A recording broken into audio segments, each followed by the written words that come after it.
What's up, everybody? Welcome to Mick Thinks Tiny. My name is Mick. Today I'm going to talk to you about 4 really incredible tiny house companies. Each one is an industry leader in their own right. So no matter what stage you're in your tiny house journey, this video is for you. Let's jump right in.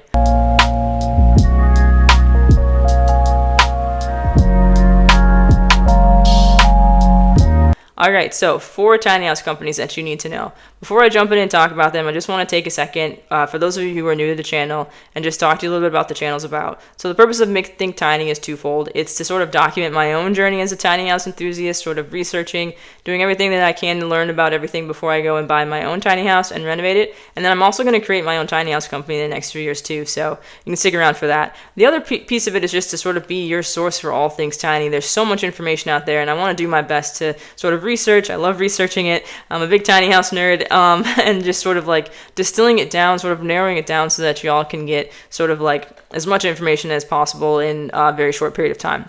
All right, so today's all about tiny house companies. Why? So we want to just talk about these 4 tiny house companies in particular because each one of them is industry leaders. They're all doing innovative things, but also when you go to sort of like start the process, you got to sort of like narrow down all of the different tiny house companies you can choose from. And as the industry continues to evolve and change just like daily, there's all these new companies popping up, which is amazing. It's a great thing, but you want to make sure you find the right company for you. So I'm hoping that by watching this video, you're able to have a better sense of what's out there for you. And so that's why I decided to create the video. All right, so the 4 companies are Tumbleweed Tiny House Company, Fritz Tiny Homes, Tiny Heirloom, and SouthPark Cottages. First up is Tumbleweed Tiny House Company. Tumbleweed Tiny House Company is one of the oldest tiny house companies out there. It's one of the more well-known ones. They started out in 1999 in Iowa doing sheds and chicken coops, and now they've sort of grown into an industry leader. It's kind of like a household name for tiny house companies, actually, and they're based out of Colorado now. They're in Colorado Springs. So I'm just going to talk a little bit about what they do. I'm going to go over cost, design, and then just overall, sort of like I guess like overall impressions, overall takeaways for each one of the companies, and that's just sort of how I'll just sort of like jump in and talk about them. So, all right, so Tumbleweed Tiny House Company.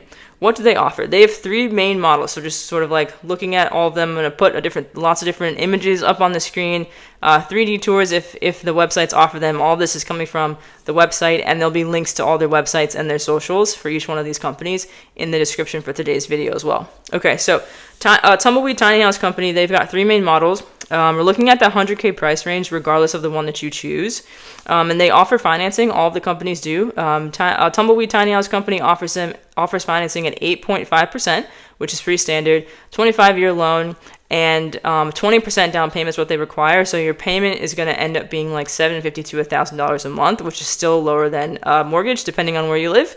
Definitely much lower if you live in California like I do here. Okay, so the 3 designs are kind of like a cabin vibe.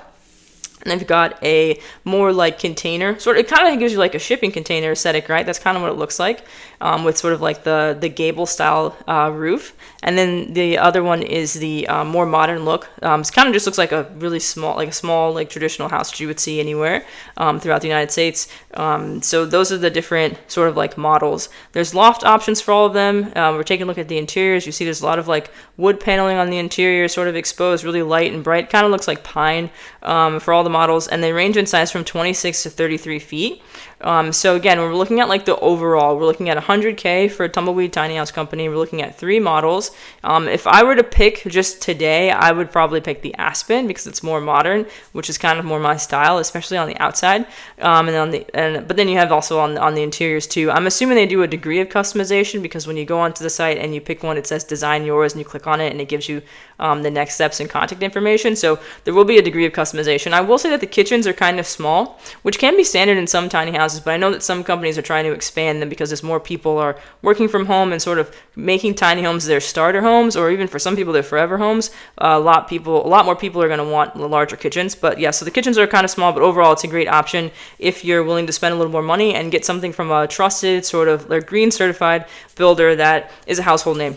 So that is Tumbleweed Tiny House Company. All right, so next up is Fritz. I can't say enough really positive things about Fritz. I've been kind of like paying attention to their journey. So Fritz Tiny Homes started back in 2020, which is super significant because of the pandemic. So they just really sort of like took life by the horns, if you will, and they created a tiny house company during the pandemic, and it's really exploded. They've got like really high-end, innovative designs. They are really good at what they do. They're very consistent. We'll look at the models today, look at the images, and I will say the consistency is so important. So when you are sitting down to think about, I want a tiny house, this is kind of my dream, my vision, I don't know where to go, you definitely want to sort of like weed out companies that don't have that consistency. There's only so much you can do on a website, but I would say to go to the website, then go to the social media, look at comments. If you can, get customer reviews, look at testimonials. You want to make sure that what you're getting is in line with what you're seeing in the photos, and also just that it's quality, right? So all of these are really, they're really trusted industry leaders. They're sort of like setting standards and sort of changing things with being innovative, but more than anything, they're consistent. So Fritz is definitely consistent.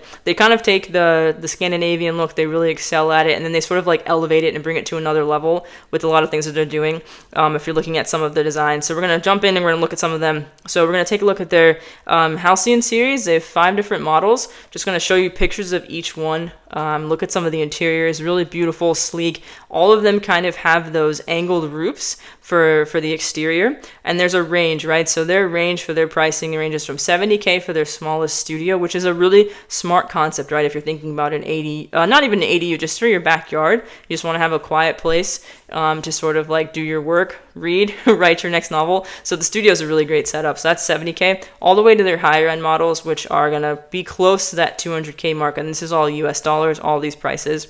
They're based out of Alberta, Canada, so I just wanted to make that distinction that I am giving you the US pricing for these. They ship everywhere, and their most popular model is the Luxe. So remember, the studio is 20 feet, their Luxe is 33 feet. So just again, looking at the interior, it's really beautiful, it's really clean, doing some really amazing things with angles, right? So you think about whatever's happening on the exterior is also going to be something you experience when you go inside the tiny house. And so all the different angles, kind of like pentagonal shapes that they've got going on, really do lend to something really visually striking when you go on the interior of the tiny house. And they're also doing really great things with being like creative in the space, and then also with storage, with the stairs, and with the setups there. So that's something to think about as well. If you want to go for like really creative high-end design, but you also want to go with like really modern, sort of like pushing the envelope of like modern architecture, Fritz is a great opportunity for you there. So that's something that I would recommend there if you're willing to go high-end, but it's worth the price. All right.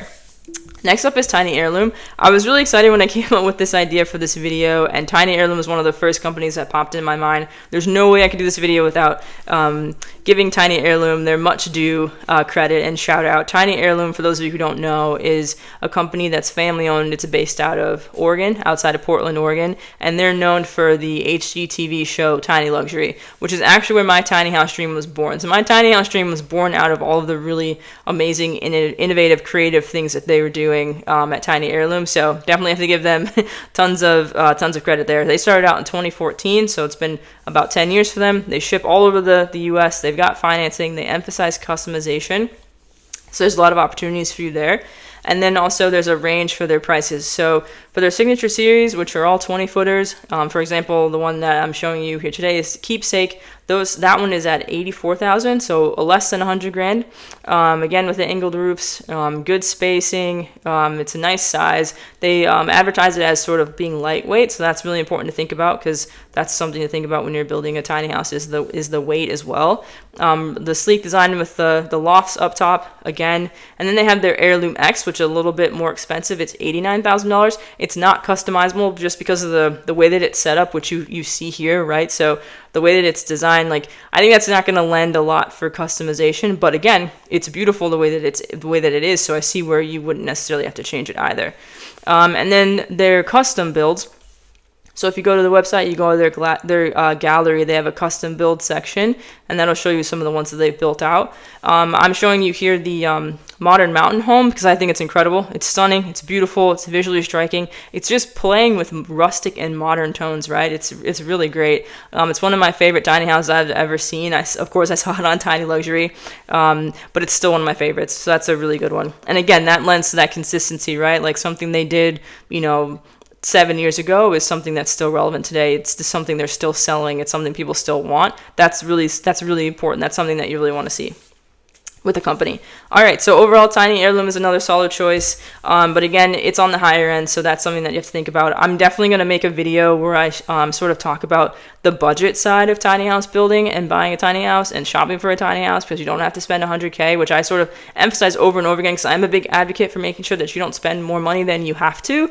But again, there is also, you know, a place for luxury, and these are all beautiful. All right, so last but not least is SouthPark Cottages. So for those of you who aren't aware, SouthPark Cottages is actually a micro community. It's the first national minority-owned micro community in the United States, specifically for communities outside of Atlanta, born out of the mind of Booker T. Washington to create something that's sustainable, beautiful, but also affordable for Black communities, for minority communities, right in Atlanta, in Georgia. So it's a 29-home community, so I'm just going to show you, you know, based on what they've got on the website. It was designed to build, sort of like boost College Park, Georgia. So I'll just show you a little bit of what they have to offer. 3 different models, ranging a little bit in size, ranging a little bit in price, all really beautiful. So just looking at costs, Kai is the smallest and is also the cheapest. So it's $190K and it's 335 square feet. But I don't want you to think of any of these as like just your standard tiny home. And when you're thinking about price, because this is going to be an actual community where people are going to live, kind of like a suburb. So I want you to think of it as the same way you would think about a major house purchase. 190 is a steal, right? 190K for something as luxurious as these are, as beautiful and visually striking as they are. So that's sort of like the mindset I think you'd have to be in for SouthPark Cottages compared to when you're looking at more like traditional tiny house companies. Washington is next, 215K, a little bit bigger, 415 square feet. And then you have Valencia, which is their largest model, which is 230K and 630 square feet, which isn't exactly a tiny house if you're thinking about the definition from my very first video of 500 square feet or less, but it's still small, still fits the definition of being micro. So those are all their models. Just taking a look at each one, they're all really visually striking, again, eye-catching with the angled roofs, doing some really cool things with architecture. I think that I like the sort of like hanging roof sort of vibe that the Washington has, and the Valencia has it as well, sort of like hanging over, but also at an angle. It's just, I don't know, there's a lot of really cool things you can sort of like play with when it comes to architecture for tiny houses, and it won't break the bank in the same way as if you were doing it as like a 2,000 square foot house. So again, beautiful. And if we're looking at like overall costs, I think again the range makes sense for what you're getting, especially considering that a lot of people are going to move in and think of it as like kind of like forever home. You have to apply for this community, so it's not traditional, but again worth noting because this is something that's, you know, going on out there. There's like communities popping up, and it's sustainable, which is what we're all about here on Make Things Tiny. All right, so that's it. These are the 4 companies. So Tumbleweed Tiny House Company, Fritz Tiny Homes, Tiny Heirloom, and then SouthPark Cottages. Each one of them offers something different for consumers, for potential buyers. All industry leaders, all doing really cool, fun, innovative things, all really exciting. So what should you be looking for if you're in this stage where you are like, for sure I want to do it, I have the money, or I know I want to finance it? The first thing you should think about is, can they build what you want in your budget? So this is an important thing. Can they build what you want, and can they build it in your budget? Because you don't want to settle, right? You want to make sure that you get what you love, because this is going to be something you're going to be living in or working with or sort of like utilizing for a while now. So